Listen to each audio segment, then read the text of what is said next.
లోక్సభతో పాటు 4 రాష్ట్రాల అసెంబ్లీ ఎన్నికలకు కేంద్ర ఎన్నికల కమిషన్ షెడ్యూల్ ప్రకటించింది. దీంతో సార్వత్రిక ఎన్నికలకు నగారా మోగింది. 7 దశల్లో జరిగే ఈ ఎన్నికల్లో దేశంలోని కోట్లాది మంది ప్రజలు తమ ఓటు హక్కును వినియోగించుకోనున్నారు. ఈ క్రమంలో షెడ్యూల్ ప్రకటన మొదలు ఓట్ల లెక్కింపు పూర్తయ్యే వరకు దేశంలో ఎన్నికల ప్రవర్తన నియమావళి అమల్లో ఉంటుంది. దానిని అనుసరించే రాజకీయ పార్టీలు, అభ్యర్థులు, నాయకులు నడుచుకోవాల్సి ఉంటుంది.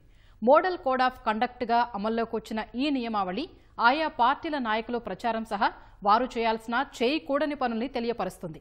వీటిని అతిక్రమిస్తే ఎంతటి వారైనా శిక్షార్హులే. ఇలా ప్రజాస్వామ్యానికి మూలమైన ఎన్నికలు పారదర్శకంగా నిర్వహించేందుకు మోడల్ కోడ్ ఆఫ్ కండక్ట్ దోహదపడుతుంది. ఈ నేపథ్యంలో దీనికి సంబంధించిన మరిన్ని అంశాల్ని ఈ కథనంలో తెలుసుకుందాం.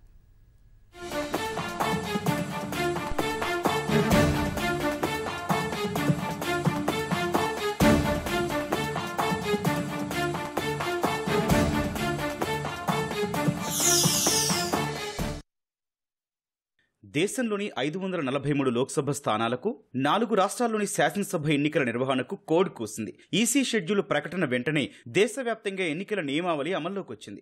ఎన్నికలు నిష్పాక్షికంగా జరిగేందుకు ఎన్నికల సంఘం రూపొందించిన నిబంధనల్ని ఎన్నికల నియమావళిగా పిలుస్తారు. మోడల్ కోడ్ ఆఫ్ కండక్ట్ గా పిలిచే ఈ నియమాల ఆధారంగానే రాజకీయ పార్టీలు, అభ్యర్థులు నడుచుకోవాల్సి ఉంటుంది. ఎన్నికలకు ముందు రాజకీయ పార్టీలు, నేతలు చేయాల్సినవి, చేయకూడనివి ఏంటనేది ఈ ఎన్నికల ప్రవర్తన నియమావళి నిర్దేశిస్తుంది. ఈ నిబంధనల ప్రకారం కేంద్రంలో గాని, రాష్ట్రంలో గాని అధికారంలో ఉన్న పార్టీలు ఎన్నికల ప్రచారంలో తన అధికారాన్ని దుర్వినియోగం చేయకూడదు. ఓటర్లను ప్రభావితం చేసేలా విధానపరమైన నిర్ణయాలు, ప్రాజెక్టులు, స్కీములు ప్రకటించకూడదు. అధికారంలో ఉన్న పార్టీ ఎన్నికల్లో గెలుపు కోసం ప్రజాధనాన్ని వినియోగించకూడదు. పత్రికల్లో గాని, ఇతర మాధ్యమాల్లో గాని ప్రజాధనంతో ప్రకటనలు ఇవ్వడాన్ని నేరంగా పరిగణిస్తారు. వీటితో పాటు ప్రభుత్వ వాహనాలు, విమానాలు, ప్రభుత్వ భవనాలను ఎన్నికల ప్రచారం కోసం ఉపయోగించరాదు. ఎన్నికల ర్యాలీలు, పాదయాత్రలు, బహిరంగ సభలు లాంటి ప్రజా కార్యక్రమాలు నిర్వహించే పార్టీలు, అభ్యర్థులు, వారి మద్దతుదారులు ముందుగా పోలీసుల నుంచి అనుమతి తీసుకోవడం తప్పనిసరి. ఎన్నికల్లో గెలిపే లక్ష్యంగా చేసే ప్రచారాల్లో మతం, కులం పేరుతో ఏ రాజకీయ పార్టీ ఓట్లు వేయాలని అభ్యర్థించకూడదని ఎన్నికల నియమావళి నిర్దేశించింది. మత ఘర్షణలు రెచ్చగొట్టేలా, లేదా కులాల మధ్య చిచ్చు పెట్టేలా, లేదా భాష పేరుతో విద్వేషాలు రెచ్చగొట్టేలా అభ్యర్థులు లేదా రాజకీయ పార్టీలు ఎలాంటి ప్రకటనలు, వ్యాఖ్యలు చేయకూడదు. పార్టీలు లేదా అభ్యర్థుల విమర్శలు, విధాన నిర్ణయాలు, పథకాలు, కార్యక్రమాలు, గతంలో ప్రవేశపెట్టిన అభివృద్ధి కార్యక్రమాలకు మాత్రమే పరిమితం కావాలి. అభ్యర్థుల వ్యక్తిగత అంశాలు, ప్రజా జీవితంతో సంబంధం లేని విషయాల జోలికి వెళ్లకూడదు. నిరూపించలేని ఆరోపణలు చేయకూడదు.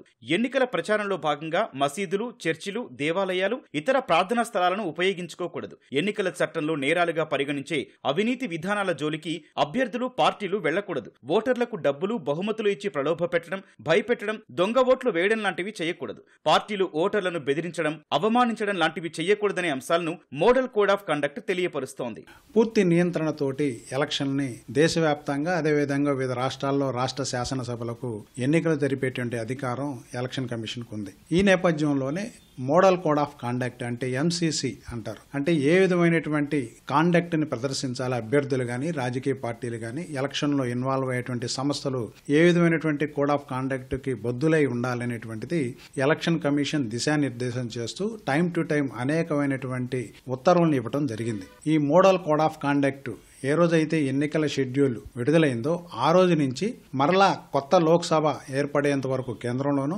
రాష్ట్రంలో రాష్ట్ర అసెంబ్లీలు మొత్తం కౌంటింగ్ ప్రక్రియ ముగిసిన తర్వాత ఈ మోడల్ కోడ్ ఆఫ్ కండక్ట్ ఆ రోజు నుంచి, అంటే ఎన్నికల షెడ్యూల్ ఇచ్చిన రోజు నుంచి, అంటే మార్చి 16వ తేదీ నుంచి ఎన్నికల షెడ్యూల్ పూర్తి స్థాయిలో ముగిసేంత వరకు, సార్వత్రిక ఎన్నికలు, లోక్సభ ఎన్నికలు ముగిసేంత వరకు, కొత్త పార్లమెంట్ అంటే 18వ పార్లమెంటుకి నోటిఫికేషన్ ఇచ్చేంత వరకు ఎలక్షన్ కమిషన్ ఆ రోజు వరకు ఈ మోడల్ కోడ్ ఆఫ్ కండక్ట్ అమల్లో ఉంటుంది. షెడ్యూల్ ప్రకటనతో అమల్లోకి వచ్చే model code of conduct polling రోజు పాటించే నియమాలను కూడా తెలియజేస్తుంది. ఈ నియమాల ప్రకారం పోలింగ్ రోజున మద్యం సేవించడం గాని, పంపిణీ చేయడం గాని నిషేధం. దాంతోపాటు పోలింగ్ కేంద్రాలకు 100 మీటర్ల దూరంలో ప్రచార బోర్డులు ఏర్పాటు చేయకూడదు. పోలింగ్ కి 48 గంటల ముందు ప్రచార కార్యక్రమాలు నిర్వహించరాదు.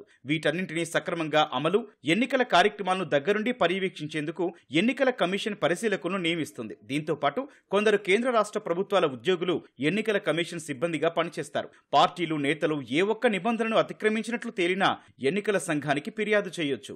కోడ్ ఆఫ్ కాండక్ట్ అమల్లోకి వచ్చిన దగ్గర నుంచి ఏ ప్రభుత్వ ఉద్యోగి కూడా ఒక పర్టికులర్ పొలిటికల్ పార్టీకి ప్యాటర్నైజ్ చేయడం అంటే పూర్తిగా నిషేధించడం జరిగింది. అంటే ఒక అభ్యర్థి తనకు నచ్చిన అభ్యర్థి ఉన్నాడనే ఉద్దేశంతో ఆయా ప్రభుత్వ ఉద్యోగి అతన్ని ప్యాటర్నైజ్ చేస్తూ అతని ర్యాలీలో పాల్గొన్నా, లేదు అతను సంబంధించినటువంటి పొలిటికల్ యాక్టివిటీ పబ్లిక్ ప్రచారం యాక్టివిటీస్ లో పాల్గొన్నా కానీ వాడి మీద చర్యలు తీసుకోవటం జరుగుతుంది. ఒకవేళ ఈ విధంగా ప్రూవ్ అయితే, అంటే ఈ అధికారులు కానీ లేకపోతే ప్రభుత్వ ఉద్యోగులు కానీ ఒక పర్టికులర్ పొలిటికల్ పార్టీకి లేదా క్యాండిడేట్ కి ప్యాటర్నైజ్ చేస్తున్నారు, ప్రచారం చేస్తున్నారని కనుక ప్రూవ్ అయిందనంటే వాళ్ళ ఉద్యోగాన్ని కూడా కోల్పోయేటువంటి ప్రమాదం ఉంది. కాబట్టి ప్రభుత్వ ఉద్యోగులు అన్బయాస్డ్ గా ఉండాలి.